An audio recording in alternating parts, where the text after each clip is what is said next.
Hi friends, welcome to விருதை பொண்ணு சமையல் சேனல். இன்னைக்கு நம்ம சேனல்ல என்னோட ப்ரிப்பரேஷன்ல கருவாட்டு குழம்பு தாங்க பார்க்க போறோம். பார்க்கறதுக்கு முன்னாடி என்னோட சேனலை சப்ஸ்கிரைப் பண்ணிக்கோங்க, பெல் ஐக்கானை கிளிக் பண்ணிக்கோங்க. அப்பதான் நான் போடுற வீடியோஸ் உங்களுக்கு நோட்டிபிகேஷன்ல வந்துடும்.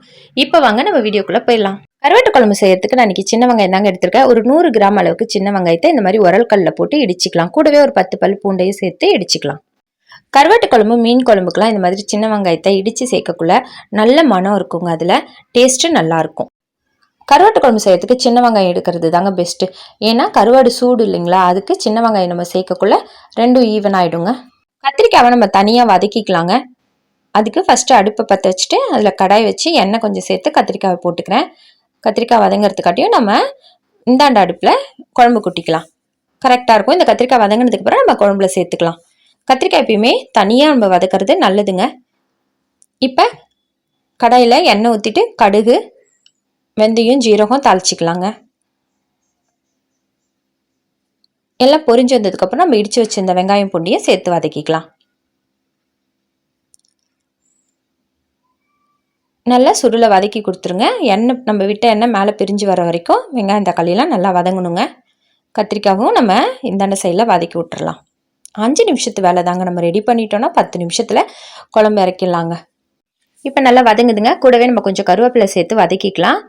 தக்காளியும் சேர்த்து வதக்கி விட்டுறலாம். தக்காளி ஒரு 3 தக்காளி நல்லா பழமாக எடுத்து கட் பண்ணி வச்சுருந்தேன், சேர்த்துக்கிறேன்.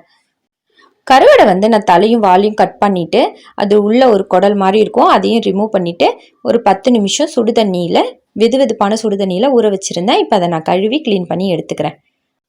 இப்போ வெங்காயம் தக்காளி நல்லா வதங்கி வந்துருச்சுங்க. நம்ம இப்போ குழம்பு மிளகாய்த்தூள் 3 ஸ்பூன் அளவுக்கு சேர்த்துக்கலாம். நான் குழம்பு மிளகாய்த்தூள் சேர்த்துருக்கேன். நீங்கள் தனி மிளகாய்த்தூள் சேர்க்குற மாதிரி இருந்தீங்கன்னா 1 ஸ்பூனுக்கு மிளகாய்த்தூளுக்கு 2 ஸ்பூன் அளவுக்கு மல்லித்தூள் சேர்த்துக்கணும். இப்போ நான் மஞ்சத்தூளும் கொஞ்சம் சேர்த்துக்கிறேங்க.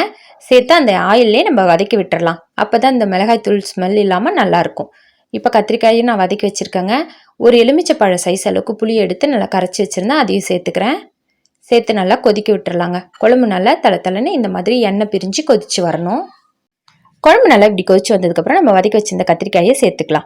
கத்திரிக்காயை நம்ம தனியாக எண்ணெயில் வதக்கக்குள்ள கத்திரிக்காய் நல்லா சாஃப்டாக குழஞ்சி வந்திருக்குங்க. சாப்பிட்றதுக்கு நல்லாயிருக்கும். நான் அதனால தான் எப்பயுமே கத்திரிக்காயை தனியாக வதக்கி தாங்க சேர்ப்பேன். புளி ஊற்றிட்டாலே எந்த காயுமே வேகாதுங்க. அதனால தான் தனியாக வதக்கி வச்சுருக்கேன். இப்போ நான் கருவாடை க்ளீன் பண்ணி வச்சுருந்தேன், அதையும் நம்ம குழம்புல சேர்த்துக்கலாம். சேர்த்துட்டு அடுப்பை சிம்மில் வச்சுக்கோங்க. கருவாடு உடஞ்சிரும். அதனால சிம்மில் வச்சு ஒரு 5 நிமிஷம் 10 நிமிஷம் கொதிக்க விடுங்க. குழம்பு நல்லா கொதிச்சதுக்கப்புறம் அடுப்பை ஆஃப் பண்ணிடலாங்க.